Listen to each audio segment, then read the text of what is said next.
All right, today we are talking UFC 320, Ankalaev and Pereira round 2, and also the origin story of 420 and why it matters. So normally I don't appreciate you. I understand this. Most people in my life don't. Nope. Till I'm gone, they won't appreciate me. Not at all. But then this week, we normally record on Monday. Today's Tuesday. You guys see this Wednesday morning, hopefully, if producer Camuela does what he's supposed to do. He'll be up late. He'll be up late. And right now we've got producer Enzo over there who's going to screw up everything. He's on thin ice always. Yeah. I love this interaction because I just never know how explosive this is going to be. Yeah. Now, Enzo, you have a mic over there. It's a hot mic. Tilt it down. But you're not going to be able to speak yet because you see that big red button over there? Yeah, it's called mute. No, donkey. Yes. Now you're unmuted. Speak. Hello. Now mute. Wrong one. That correct. So this is where we're at. I can't even get the kid to push the same red button that he pushed to unmute to mute. But anyway. Now unmute and defend yourself. What do you have to say? Yeah. Nah, he was right. Okay, mute it again. Mute it again. He's like, nah, he's right. No, but so normally we record on Monday, and I got back from North Dakota in the worst MMA trip I've ever taken. Yasmin Castor was there for CFFC. Yasmin, Castor de Silva. Oh, okay. Yeah, I've heard. Yeah. I've heard. So she was there. Great, being with her. She was great, professional, whatever. She won the fight, whatever. Good fight. Yes. Did you see that? Yeah, she looked good and had a huge damage on her eye. The girl landed like one or two punches the whole fight, and it just blew her eye up. Wild. But anyway, Insane, yeah. Fight was fine. We were in the middle of nowhere, North Dakota. We had to fly into like Winslet or Windsor, some random town, North Dakota. So we had to go from Phoenix to Minneapolis to Winslet, Windsor, whatever, Whistleton. Then we had to drive 90 minutes to Four Bears Casino, which is in the middle of nowhere. And they had no Uber there, no Lyft there, nothing. And the only restaurant that they had there, so it was like hamburger, cheeseburger, hot dog. And then that was part of it. And then the other part of it, they would have like one plate a day. It was like grandma's cooking or something. It'd be like macaroni and cheese with chicken in it and corn. And that was it. That was your only option. And so like the food was... That kind of sounds nice. That's like... That wasn't the worst thing I've ever eaten. But it was bad. So then there's no Uber or Lyft or ride to get into town. So you can't like get a real... You just have to whistle at people or find horses or something. So it's like the Oregon Trail. Yeah, it really is. I mean, we're all dying of dysentery over here. And so after the weigh-ins, we're actually trying to get into town because there was one restaurant. There's two restaurants. One of them was like 5 miles away in Newtown, which is the little town. Another one was like 14 miles away. And we're like, we'll go to the 5 mile away one if we can get there, because when shit goes down, that's a lot closer to walk. Yeah. And so I ended up talking to this like old native woman who I gave her $20 and she drove us into town. And then she gave me her number. So then to call, and then she would come pick us up and bring us back over to the casino. And so when we called to pick her back up, her daughter actually came and picked us up and brought us back over. Fun experience. The daughter took us, kind of drove us around. It was actually really nice. There's a lot of bad people out there, and these were the only people. I didn't even offer them money. I just gave them money. They offered a ride because we were looking that for was one. good of them. No, they offered a ride. And actually the daughter was like, well, if you need food for tomorrow, she goes, I'll drive into Minot and pick you guys up food so you have good food. Minot's a 90-minute drive. Wow. She was going to drive. And we're like, no, that is too far. We really appreciate it. And she's like, no. She's like, we're native. We take care of each other. That is so sweet of them. The whole thing was amazing. And I just gave them $20 each way because I was so thankful. They were the nicest, sweetest people you've ever come in contact with. And it was just a nice experience. They drove us around, showed us like the lake. And it's a really heartwarming story. Really cool. That's what I'm going to remember about it. But then to fly home after the fight, we had to leave at 3 a.m. to get to the airport by 4:30. And so I didn't sleep. So I was up, didn't sleep for 2 days. Sunday comes around, which is generally when I do film. And I'm like, dude, can we do Tuesday? I'm dying over here. If not, I'll figure it out. And you're like, yeah, we'll do Tuesday. And I needed that so badly. I went to sleep Sunday night and I'd been up for like 40 hours or whatever it was. I woke up Monday morning like I was drugged. Like I'd been roofied. My head was 5,000 pounds. You did take a flight home with a Brazilian. You may have been roofied. Yeah. I mean, I would assume so. Like I assumed it was roofies, but what surprises me though is I think my wife roofied me when I got home as well. Nice. It's like double a up good roofie. day. Yeah. Yeah. So anyway, we're here. We've got a good fight card. I almost killed her once. How? Wait. You mean like involuntary manslaughter or first-degree murder? No, it would have been involuntary manslaughter because so you cut weight with her. Yes. She was good at cutting weight then. When I cut weight with her, this was her second fight back in however many years, right? She was kind of gearing up, first fight with Fight Ready, all that stuff. And so she was cutting weight, and I have no sympathy for like cutting weight. I just want to go get it done. And I don't like when people cry and they do all the stuff, like stay in there for the time. Let's get it done. So we're done. Yeah. And this was her first weight cut in some time. So she was sitting in the sauna and she like could not handle it. She's like, all right, I want to get out, but whatever. So she still got a lot of weight to go. And the weigh-ins are like in a couple hours. She had went to sleep that night and said, no, I'll cut the rest in the morning. So we get her in the bathtub. Instead of the sauna, we do the bathtub. That bathtub water where we were was so hot. It was so hot. She dropped the weight in probably about 6 or 7 minutes, but stayed in there for about 12. She stood up. First thing, hits her head. Oh my God. And first of all, listen, I'm strong, but I'm a small man. That's a big avatar. You think I can catch 135 pounds of dead weight with a sunken soul? You're kidding. Yeah. So I had to grab her lifeless body. Wake up, come on. And then we got to the scales and she won the fight. That's all she wrote. Go. Speaking of lifeless bodies, we had jiu-jitsu this morning and Kevin Natividad went out cold. KT, who submitted me 4 times today, which I haven't been submitted 4 times in. Korean Tiger for those. For Korean Tiger. Listeners. I don't know his real name. Submitted me 4 times, but then as he was drilling chokes, we're going over guillotines and stuff to warm up. He put Kevin Natividad out. And I was actually talking to Adrian Cordova, Angel Cejudo's son. And he goes, he's out. And I look over and I was like, oh yeah, he's out. But it wasn't like usually when people go out, they like shake or they grunt or this. I've never seen a more peaceful looking dead body. It's so gentle. He was so happy. He was so happy and he'd never been put out before. But he was unconscious. This might not sound like, if you guys don't know jiu-jitsu, you're an idiot. But 15 seconds of being unconscious is a long time. It kind of feels nice though when you come back too. When you come back. So he was Enzo, out. Close your ears. Hey, the ladies kind of have a point. The choke feels nice. Anyway, he was out for 15 seconds. I mean like out, not moving, just peacefully. Just dreaming of Neverland. And then he started waking up and was like weirded out. But it was probably another 15 seconds of him being awake, looking around until he actually realized what happened.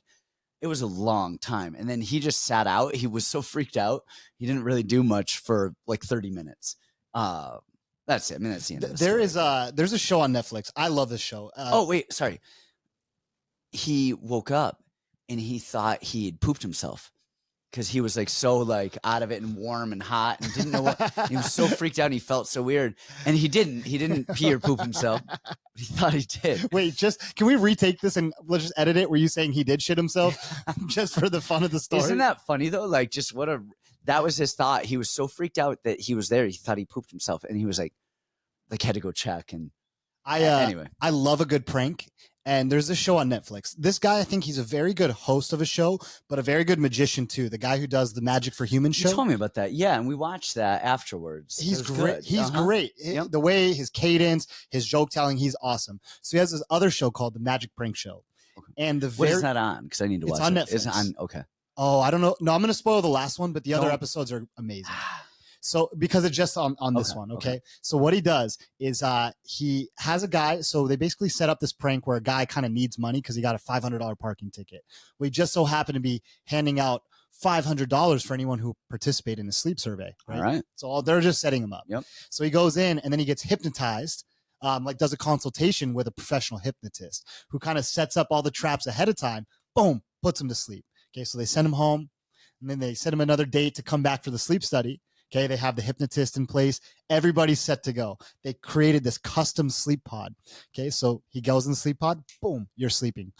And they're like, all right, guys, let's get to action. They take the sleep pod, move it into the back of a van. They drive it 2.5 hours into the middle of the desert, and they recreated like an apocalypse scene. There's not a building in sight. There's nothing.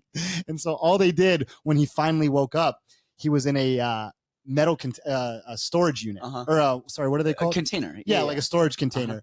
And it just had like an apocalyptic video that said, if you're watching this, you are amongst the last civilization on Earth. Oh my God. I've seen that show. Have you? Yeah, I think you watched it too with us. Maybe the funniest part is that he comes outside, right? And then he just sees the one other guy who was in the waiting room with him, who's the magician. That's how he set it up. So he'd be like, hey, what's up? And then this guy in a suit starts walking towards him. And this guy thinks this is real life, okay? But so he doesn't know what's going on. This is how you know he's watched way too many movies. Instantly, as the guy's walking towards him, he just gets on his knees and goes, please, please, no. And I'm like, he has no idea. I know how this ends. He gets on his knees begging for his life. Oh, my gosh. Oh, and then the funniest part is that they tell him it's a prank or whatever. They just put him right back to sleep and ship him back. I love it. I love a good prank like that. Oh, man. That's a little bit more than a prank. So next time, Kevin, that happens to Kevin, we're hypnotizing him. And we're taking him to the middle of the desert. We call that Tucson. The worst place on earth. Oh, man. Well, we've got fights over here. We've got Joe Pyfer, Abus Magomedov, Josh Emmett, Youssef Zalal, Yuri or Jiri, would you say? Yuri, Prochazka, Khalil Rountree, Merab Dvalishvili versus Cory Sandhagen, and the main event, Magomed Ankalaev versus Alex Pereira. It's a pretty good main card. It's a banger of a card. Yeah, it's a good one. I am most excited. I mean, of course, you want to see main events. The Cory Merab one. I'm Great sure fight. it's what's that? I think great fight. I think that's gonna be amazing. Yeah, great fight, but like maybe entertaining. But Merab's fights aren't always like rock'em sock'em. I think they're stuff so like that. sick. I love his fights now. They're entertaining, but they're not good fights. Ankalaev and Pereira, that could go a few different ways. It could be really boring or really exciting. Somebody dies. I like Joe Pyfer and Abus Magomedov. I was trying to think his last name. I think that's going to be a good one. I want to see someone die. There's actually, I want to see a dead body. I think Jiri's fight is the one. Yeah, that's out of all those, yeah. like, well, Jiri is the fighter on here that you can guarantee Abus slow ass blood. Well, death. Should we crack into this? Should Let's we crack do some... it. We have the main card. We've got Joe Pyfer and Abus Magomedov. What are the odds over here? You've got. Wait, hold on. I do want to say one last thing. What do we got? Before the podcast, we were talking about people that are repeating my sayings. Oh yeah. And I've been setting the trap for a few years on this one. Okay. And I don't know if you've noticed, it's crept into your lexicon also. What's that? And my mom's lexicon. What's that? So I get off the phone now almost every time with my mom, and I'll say, do you know what I say? No, hold on. You know. Because you stole it from me. No, I did not. Chat you. No, I did not. 100%. No, I did not steal I that noticed from you. You started saying that. I've been saying that for years. No, I've said that to everyone, and I don't say it anymore because I've noticed that you say it. So I don't say that. I've been saying it for multiple years. Run back any podcast. Run back any podcast. I noticed that, and I was like, "Oh, we're doing that now." So I stopped saying it. I'll say it with you, but I don't say it to others. My mom started saying it. You started saying it. No, I said it long before that. A few podcasts ago. A few podcasts ago, I said, "All right, let's chat shit," and you're like, "All right, let's chat shit," and I said, "Mission accomplished. Move on to the next word." Yeah, no. Like, no. Nope, I'm not giving you that one at all. No, I'm going to take that. No, it's mine. No, nope. Trap is set. You fell right into it. Nope. New word. That was when I was like, man, we're all right. We're doing it. You thought I stole that because I'm Mexican. You thought I stole it. You stole it. And people steal my lexicon, my words all the time. And so I regularly have to switch things up. Your son appreciates racial humor. I just found out. He appreciates a good Mexican joke. He does. I mean, you racist. You got Mexican friends over there? Look at him. Unmute your mic. Yeah. Wait, mute it again. Look at how now. red he just turned. Look how red he just turned. All right, speak for yourself. No, I do. Okay, mute your mic. All right, thank you. All right, let's get into this. All right, Abus Magomedov, Joe Pyfer, why don't you do the honors? Lead us off. Chat about this fight. Fucking asshole. Joe Pyfer, and we know Calvin just fought him. The dude has a hammer of a right hand. He's a man. He's just a hammer. He's in just general. a hammer. Everything about He's him. grabbing you and throwing you and just choking you, and he is a specimen. Gets a little tired. A little sleepy. Yeah, I'm glad he's fighting a marathon runner. Yeah. It's, and then you have Abus on the other side, who is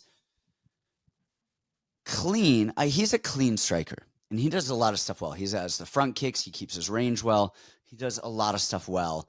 He's a little chinny. Not horribly chinny, but we've seen him get hurt. We saw him in his last fight against Fajeda get on death's door a little bit and, pulled himself together and won. The issue with, we have Abus's chin and we have Pyfer's cardio. The other thing we have with Pyfer too is inactivity. And I don't mean fighting frequency of fights. You're talking about actually in the fight. Oh my gosh. He just watching, I watched the Calvin fight back, and Calvin got beat up the first round a little bit and was like, dude, he hits so hard. I was trying to find my way in. He just swings hard. But then in round 2 and 3, Calvin was really landing a good amount. And he was probably 1 or 2 combos or landings away from stealing, those rounds. It was not, because there was so little that happened. And Pyfer was just so okay with that happening, just that style. And afterwards, Pyfer came up to us, a super cool guy, super nice guy, and was like, can I get a picture with you, Calvin? I've been watching you since I was a kid. He was starstruck awed. So maybe that had a little bit to do with it. He didn't want to hurt his hero. He should have told us that. We all been points. Know. But in the first round, he was swinging and he got sleepy. Do you think Joe idolizes Abus? Who doesn't? Do you think he'll ask for Abus for a picture after the fight? Joe Pyfer points. Yeah. No, and so I lean Abus here. And I didn't think I would. I really thought that I would be really big on the Pyfer bandwagon. But man, honestly, after Pyfer round 1, we saw the Jack Hermanson stuff. We see after round 1, Pyfer falls off so badly. And Abus is good, clean strikes down the middle. He's a southpaw. Those teeps to the body. And if you start hitting Pyfer slow down round 2's body, how much does he slow down now? And then you're not fighting Kelvin, who's 5'10", where you can just kind of go in and march and do stuff. Look, Pyfer can absolutely hurt him. And Abus slows down as well, but not anywhere near as much as Pyfer does. But his range, the southpaw stance, the body kicks, and then just how inactive Pyfer will be so often, because I think he doesn't want to tire himself out, that he's just okay with whatever happens. I'm going Abus here.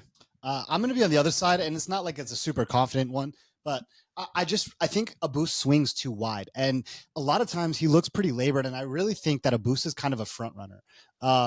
You look at his last fights. So is Pyfer, though.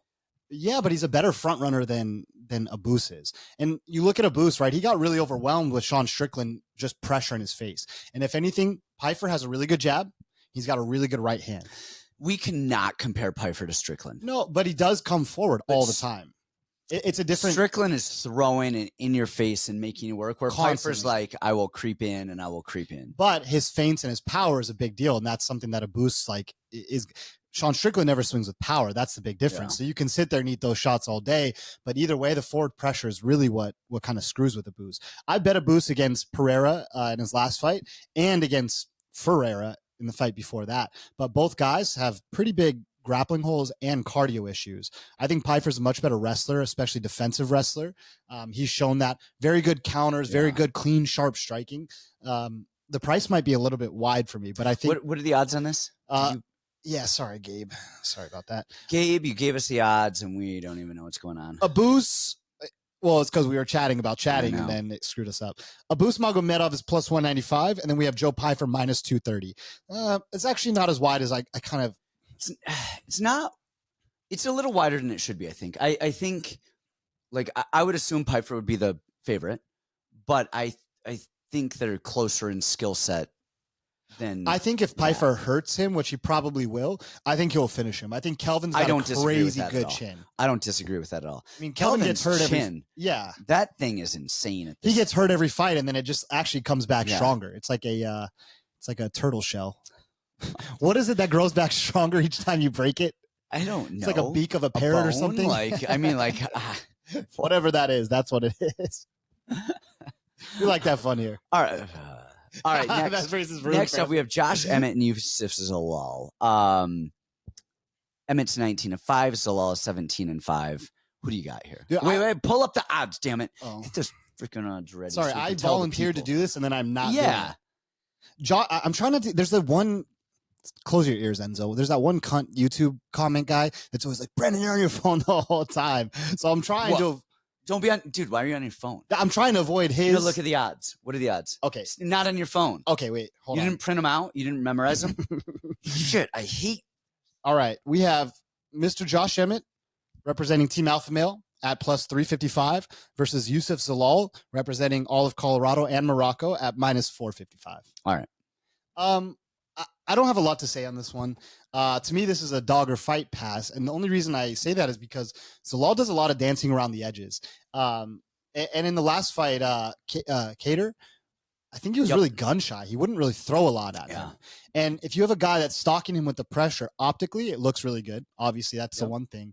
But if Emmett's down to throw, Emmett lands huge. Zalal is going to have to stay sharp, and I think just optically, those punches look big. He actually really impressed me in his last fight against Lerone.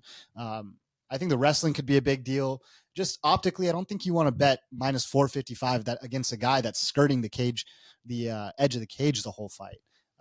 Other than that, I mean, Zalal is younger, faster, sharper, cleaner. Like, Zalal is going to have a lot of advantages. He probably does win, but on a betting side, I think it's the value is going to be on Emmett. Just fight style. So who are you picking to win? I think Zalal is going to edge it out. Pussy. He should have said Emmett. You like Emmett? I think Zalal's resurrection in the sport is amazing. And I think he's gotten so much better and more confident. But some of those shots have been very lucky. We'll get to those. Yes. You said it. His movement is great. He's actually where I think he's excelled the most is in the grappling, the wrestling department, dragging people down. Like, whereas before he really couldn't wrestle and he would shoot in these bad positions and end up on bottom and kind of purple belt jiu-jitsu his way into top, bottom, flopping around. And now I think he's kind of found a little bit better of who he is and how to win and not be so wild. He was really young his first stint in the UFC, like 21, 22, 3, something like that. So he's 27, 8 now and seasoned. He's ready. The issue, though, that I see with him is watching his last few fights, he gets hit like a lot. And so he moves around and dances and touches and goes. It's on that switch stance. Yes. But that he squares up. But in the pocket, when people swing, he actually gets hit a lot. And you do not want to get hit by Josh Emmett. And is he going to out-wrestle Emmett and take him down and ground him? Like, I don't see that happening. So then it leads me to believe you've got leg kicks and knees. And could he land a knee? Absolutely. And it's very likely he's a lot taller, coming up the middle. Yep, that's exactly it. And so then that has to happen, I think, for him to win. And then Emmett, who's just – the only thing I don't like about this fight with Emmett is that it's 3 rounds instead of 5. I like that it's 3 rounds for Emmett. Really? Because I think Emmett does so little sometimes and just waits and waits and waits and will just let moments So you think he needs a couple more rounds to ease into the fight? To find it, exactly. So to find the chin. I like Emmett here. I know Zalal looks amazing in his return. I think I like everything he does. I just think stylistically, how hittable Zalal has been in his last few fights, I can't fathom him taking those shots from Emmett and still standing. So I think even if he doesn't get knocked out, I think he hits him with 1 or 2 of those around he wins the round and can steal some moments. I kind of think it's an Emmett decision, to be honest with you. I think Zalal is pretty durable. Yep. I like Emmett here. I might look stupid. All right. Next up, are we good with that one? Producer Enzo, do you have anything to say? Unmute your mic real quick. See, what's your opinion on that fight? Okay, mute your mic real quick. Thank you. Jeez, why did we let him unmute his mic? Jeez. All right. Why did we do this? Next fight, we have Jiri Prochazka versus Khalil Rountree. And Yuri's coming in at minus 180. And the comeback on Khalil Rountree is plus 155. Why isn't Jiri minus 1,000? Do you really think so? I don't. Come on. You're being insane here. All right. So Khalil's tough.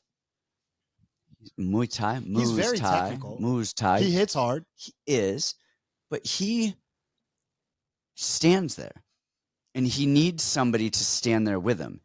And Jiri is so in and out that, like, Rountree isn't going to find the rhythm.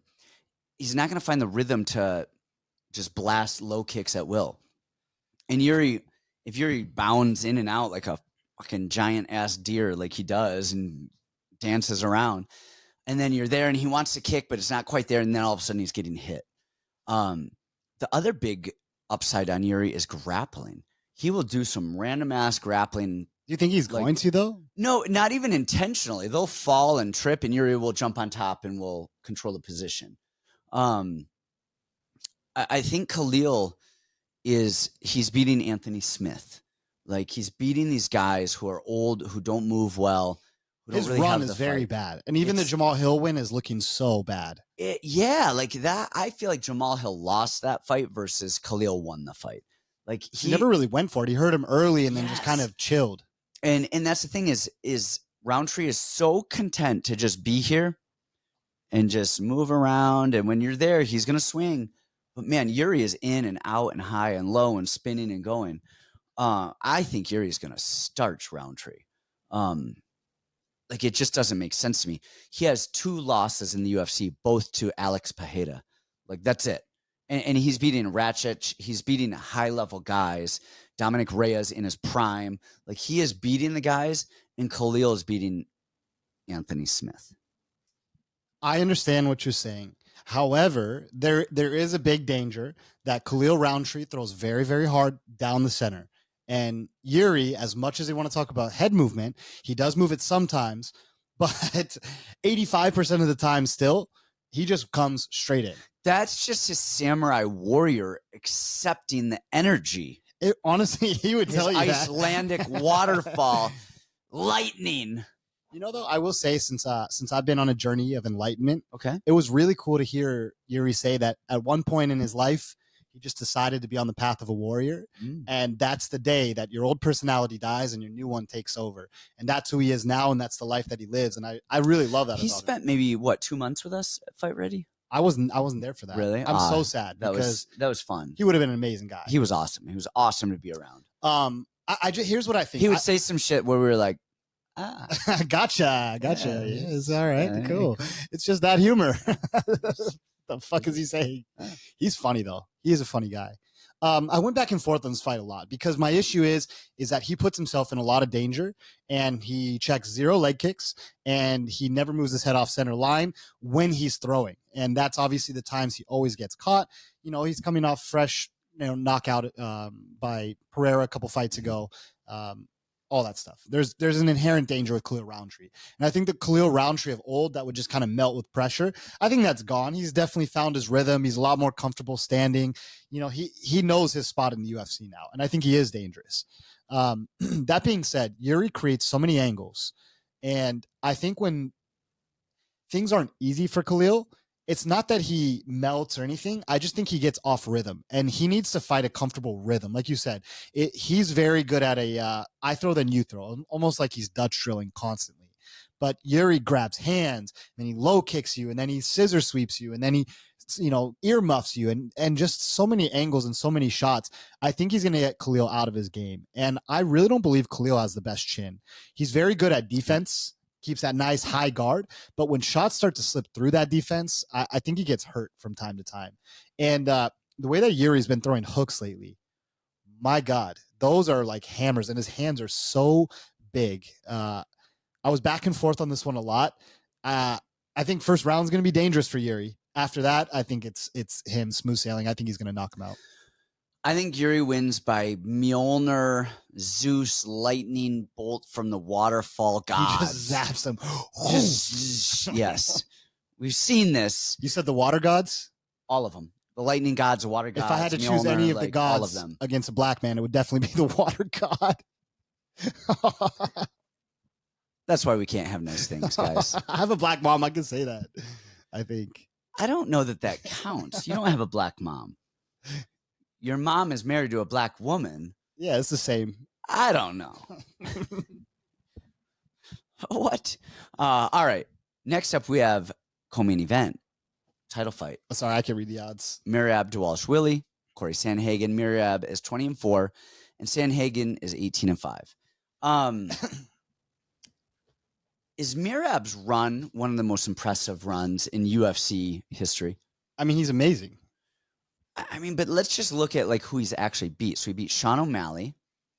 Sean O'Malley. Umar, Sean O'Malley again, Henry Cejudo, Peter Yan, Jose Aldo, Marlon Moraes, and then Cody Stamen down, whatever. You don't get Yeah, that's you get unbelievable. Yeah, it's an amazing one.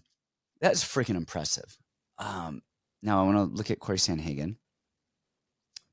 Mario Batista, don't you forget that. Hold on. Umar Nurmagomedov, Peter Yan, and TJ Dillashaw, all losses. Is this one going to be any different? I think so. What are the odds? So the odds listed on our cheat sheet is Merab Dvalishvili minus 355 and Cory Sandhagen plus 290. Okay. It's not right, is it? No, that's wild. Because the other guys are beating him with dynamic striking, and although Merab is amazing at what he does. Are you kidding? Have you smoked crack today? What? The other guys are beating him because Cory Sandhagen can't fucking face an opponent. And every time somebody shoots or touches him, he's like, take my back, please. That's not why he lost to Umar. Dude, yes. Like, I mean, Umar outstruck him. He was so much faster. He did, but he was so worried about the grappling. And in these grappling exchanges, many times he's gotten better and he started grabbing. He started doing a lot of better stuff. Now. But still, he turned his back. I mean, he did it with TJ. He did it with Peter Yan. How many was it Yan or Dillashaw that he threw 500 spinning kicks? It was against Peter Yan, and that's why I ended up losing him the fight. Yes, and then Dillashaw as well. He was getting watch the Umar fight. He's turning his back numerous times. He gets body lock, boom, turns his back. Yeah, Merab, the notorious back taker.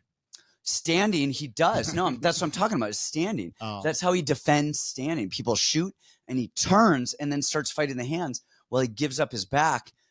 Merab will just hold you and just grip and just little knee, boring. Let's go grab a sandwich, come back. He's still there. He wins a round with it. Dumb shit stealing rounds. Sorry, you can go now. I had to interrupt there. Oh, that was it? Yeah. There was no big finish or payoff? I'm not done. Well, then finish up. All right. I will, because I interrupted the shit out of you. Yeah. Because you're like, people are out striking him and Merab's not going to do it. Well, I watched the fight. Umar is a fast, dynamic striker. Yeah, that's his whole thing that he's known for. He's fluid. I wouldn't say he's like... His kicks are very snappy, very fast. No, they are. They're fast, but like... And that's not Merab's when I think game. of dynamic, I think of like a Terrence McKinney who's just swinging Yeah, stuff. You just think of a black guy. That's like yeah, and then in Umar's he's not very... that. No, he's so athletic. So, look, when I saw this, I was like, Cory Sandhagen's winning this. He's going to clip him. Sandhagen's the man. I love Sandhagen. I love watching Sandhagen. I think he's so technical. I think he's amazing. I like his videos. Do you follow him on Instagram? No, we were just talking about this. Those are awesome. I only follow him on OnlyFans. His balls are a sight to see. Jeez. Close your ears, producer He's Enzo. Funny. I love Cory Sandhagen. Watching his last couple of fights, he's over moving. It's almost like he went to Factory X or something. And he's moving more and he's not ready to punch. And then he's throwing, he's off balance. And he's so long, he should just be jabbing and being there and jabbing and being there and bring a knee up the middle. And he's such a good striker. He's gotten away from what made him a good striker. And now he's just kind of over-moving, overdoing stuff. He's not knocking people out. He's not hurting them. And with that, I mean, look at Sean O'Malley. Sean O'Malley is more dangerous than Cory Sandhagen standing. Like that kid can put you out. You're sick. He can put you out. You're sick. I'm not saying he's a better striker. I'm saying with the power of him, he hits you, you're in trouble. It hurts. You're sick. Although the same way. And man, I think Merab, he just has to not. And Merab's gotten better with his striking, kind of. Everyone's so worried about that wrestling that he's able to do some striking and then re-wrestle. Nobody's going to like me to say this. He's the better Khabib, the way that he strikes into his wrestling, because we always used to talk about it. Khabib would just do this crazy madness just to chuck a big overhand just into a shot. Yep. And Merab does a lot of the same thing, but he actually lands these punches and he's actually like, now he's keeping his chin tucked. Like He's legitimately amazing now. I mean, he's a lot better. Unbelievable. The other thing is his technical wrestling. Peter Yan and even Umar, they're very, very, very good wrestlers. But they kind of just grab people, body lock, and throw them down. I mean, not necessarily Yan. He'll do some different stuff. Like Merab's wrestling, he's going to grab a single and run it up and then re-trip and then go and body. Like he does all of the right stuff. And Sandhagen's propensity to just give up his back. Merab's going to steal minutes on the cage. You're wrong by being on one. his back. No, you're so wrong. Standing. So you're taking Merab? Fuck yeah. You're so wrong on this one. You're so wrong on this one. You're so unbelievably wrong on this one. I can't fathom how wrong you are on this one. Turns out, I'm right. All right, Enzo, unmute your mic. Who do you have in this fight? Mirab. Wait, all right, mute your mic again. Wait, say it again. Mirab. All right, mute your mic now again, and keep it muted this time. No, you're unbelievably wrong, and here's why you're unbelievably wrong. Why? Tell me. Because all right, so watching back, honestly, watching Sean as a comparison to Sandhagen was awesome. Tall, lengthy, striker, like a lot of the things they do are kind of similar, and I really like that. So watching fight one thing we know from training with Sean, from being around Sean, and now watching two Merab fights. First fight, he was injured. Still got up a couple times. And his urgency to get up is almost none. He really stays on his back for long periods of time. And then when you watched the Sandhagen fight, watching today, I actually thought he won the first 2 rounds. And then commentary was like, oh. With Umar? Yeah. You mean, I actually did too. I was shocked that first round was Cory Sandhagen 100%. Second round, I thought was Sandhagen too, yeah. And then I was shocked that they were like, wow, he's running away with this. And I was it. like, interesting. I thought it was close. I thought it was 2-2, but okay. Sean took 2 rounds off Merab in that fight. In that fight specifically, which if you watch the fight, it was a one-sided, we were at that fight. It didn't even, you left because it was so one-sided. And he still somehow squeaked out 2 rounds. And he didn't even throw that fight. Sean was so hesitant and he was so worried about the wrestling and his injury. He wouldn't throw anything. And one thing that Sandhagen likes to do a lot, especially against Umar, was he would throw a lot of knees and feints up the middle just to keep people guessing and keep the shots off him. Then every time they went to the ground, his urgency, the Granby rolls, constantly fighting the hands, getting the hips high, hip heisting over. I think that his jiu-jitsu is way better than Merab's. And I think he's going to fight the grappling tooth and nail. And then I think he's going to have a lot of shots on the inside to stop Merab from grappling. At range, it's Sandhagen all day. I don't think that Merab has the same traits and tools as Umar did. Umar is a lot longer, so he could blast with kicks from farther distance. Merab is all hands, and he's going to have to enter the pocket. And I think Sandhagen can hurt him a lot with clinch there, too. Look, everything you're saying makes sense. I won't contest any of it. And he's got good cardio. Great cardio. But his IQ of doing dumb shit and letting fights slip away is insane. Those were the old days. Now you're getting 3-1 on the dude with the biggest balls in the UFC. I've seen them. He made $1 million off him. Let him hang. Cory Sandhagen, money line, plus 290. Way to cut a promo, huh? All right, we have our main event. Hey, odds boy, get your phone. Hey, Enzo, unmute your mic. What are the odds for this fight? All right, mute your mic. All right, for the main event of the night, we have Magomed Ankalaev, minus 260, and the comeback on Poatan Alex Pereira, plus 220. Before we get into this, our prelims will be on the Discord. So sign up, $25 a month. Easy peasy. I lost $25 during this show. Yeah. No, I mean, literally, I lost probably $25. It's somewhere in the room. I found it. Yeah, I am somewhere. Mexican. I took it. Yeah. Just like your phrase. Yeah, I would assume so. All right, give us the goods. Actually, I'm going to give us the goods. Normally, normally we do it the other way. But there's... Why is tonight's episode different? You're drunk. Look at you drinking. Well, yeah, I'm drinking, but it's different. Enzo, how much does your dad drink? Is he an alcoholic, and do we need to be worried? Unmute your mic. No. I love this kid. He sticks up for you. He's the best. He's going to cover for you in front of the audience. That's awesome. No, I actually want to say something because I have no idea how to take this fight. And here's why. We watch film, right? We watch Cory and, Merab. And you watch their fights and their tendencies. And we see tendencies with Merab. We see tendencies with Cory. We look at these things and we go, all right, Cory's going to win because he throws up the middle and he's Granby and he's doing stuff like that. And I'm like, no, he's going to lose because Merab's going to control him when he spins. We can look at those things and we can figure things out and we make assumptions. Sometimes they're good, sometimes they're bad, whatever. With this fight, the last fight we have is their fight. So in my eyes, everything they did beforehand doesn't matter to me in the sense of like what they're capable of. We just know what they did. Like when Ankalaev and Pereira fight, how's it going to go? Well, we know. We've seen it. And so now the real question is what adjustments have been made by the camps. That's the whole thing. It's the whole thing. And nobody actually knows that because now we're just speculating. It's not like Pereira lost, fought Jiri, or fought somebody afterwards, and we see an adjustment, and we're good. So we don't know. So now it's literally just what we're thinking is going to happen with the things. And there's a few things here. One, what is Pereira's best strike? His left hook or his calf kick? Left hook. Yeah. And calf kick. No, I'll say both of those. And both of those things are negated by Ankalaev's southpaw, stance. yes. And that left hook, he was trying to find a home for it a lot, and he couldn't. Because the issue was what? Ankalaev did this thing. It was really clever, and you've had us do this drill all the time. It's the touch and go drill. Anytime he would get touched, he would cover and fire back right away. Immediately. And Pereira couldn't keep his defense, and he wasn't stringing punches together. Yes, and Ankalaev throws right down the middle. And anytime he would get backed up, and this part was really important because that's when Pereira starts to settle in, is when he can get you on the back foot, and then he touches a jab to the body, and then he starts firing.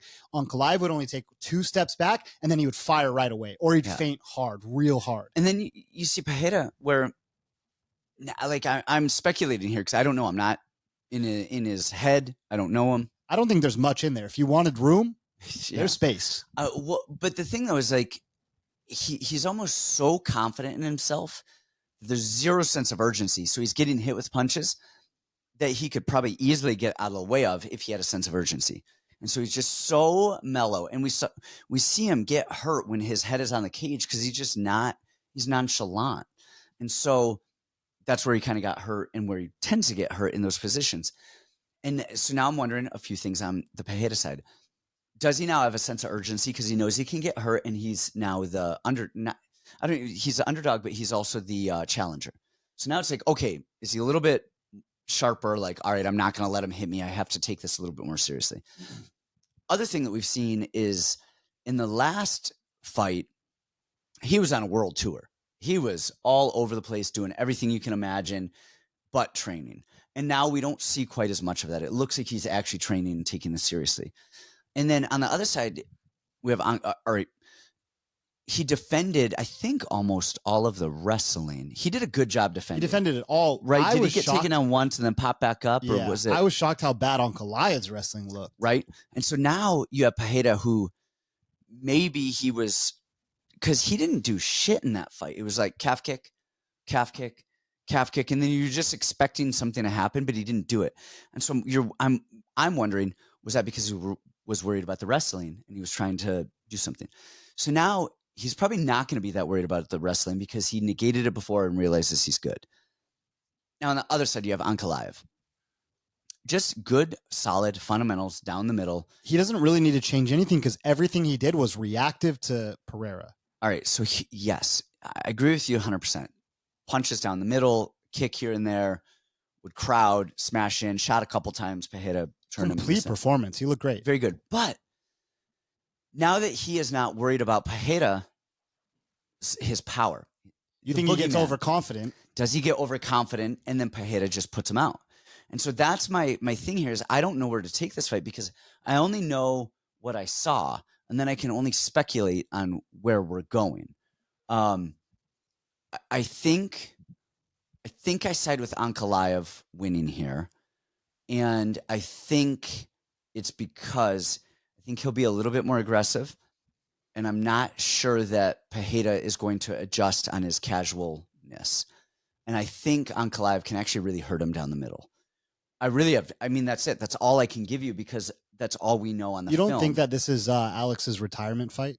No, it might be. That's what I'm saying is that I feel this is that Ankalaev might retire him right here. I feel that because, pardon me, after this, what's left for him? I'm going with that on a 51-49% here because I don't know. It was a very close fight. There was close rounds. Both of them, I feel like, could have done so much more different things. Ankalaev could have wrestled so much more and clinched and really forced that. And then Pereira could have done anything except for that fucking outside low kick that he was throwing.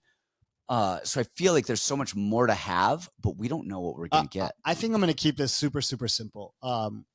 One, I think if there's one takedown in the fight by Ankalaev, I think that's probably wraps for the fight. Because I'm watching, I know he got a black belt. Listen, guys, not every black belt is the same. And jiu-jitsu is the weakest art for MMA. Period. I would take Kung Ankalaev. Fu is better than jiu-jitsu. Yeah, I would take Ankalaev's dag wrestling over Pereira. He is so stiff and so slow, and he's too tall for jiu-jitsu and doesn't move well enough in his hips. That's part of the reason he's such a great kickboxer, because everything is so stiff and it hurts so bad. That's also why he's not very fluid with jiu-jitsu. So at any point, if Ankalaev can tip him over, catch a kick, he ends up there for any reason, that's already either a lost round or a lost fight. I don't know, man. I feel like Pereira's been pretty good at getting back up to his feet. Now, what if he gets in near the middle? cage? What if he's in the middle of the cage? Exactly. Even if he's on the cage, I think Ankalaev is going to be all over him. But he didn't show me anything that would tell me he's going to lose this fight. Defensively, he was so sound. He looked great. He was confident. He pressed. He pulled. He set traps. He countered. He looked so good against Pereira. And Pereira didn't seem to have an answer, because I think usually he starts to break people down by hurting them. Yes. And when you can't hurt them. I was actually thinking the same thing. His left hook is negated. The calf kicks aren't hurting him. So where does Pereira go from here? Like, what is his next move? Yeah, because usually one of those gets something. And I mean, Ankalaev was bothered marginally by the kicks, but not the same. I don't think what you expected to occur. So I think, okay, for me, I'm trying to look at fights a lot more just visually. Like, all right, what am I actually seeing on tape? This is this and this. Lay it all out. Here's the danger of both, everything. I recognize that Pereira has a lot of danger. Of course he does. But I'm going to boil it down to simple as this. Back when Chael Sonnen used to be like a very just say real stuff instead of always being a caricature. Yeah. He said, all right, when two guys rematch and the younger guy won the first time, the younger guy will win again, but this time faster. I like Ankalaev inside the distance. Don't know how or why, but Ankalaev inside the distance. Does he jump Gilly? I think he could submit him. I legit think he could submit him. I think it's Ankalaev knockout. That's what I got. I think it is. I think Ankalaev knockout. He's going to do it again. The most ugly, disgusting, but very talented champion. Catch you later.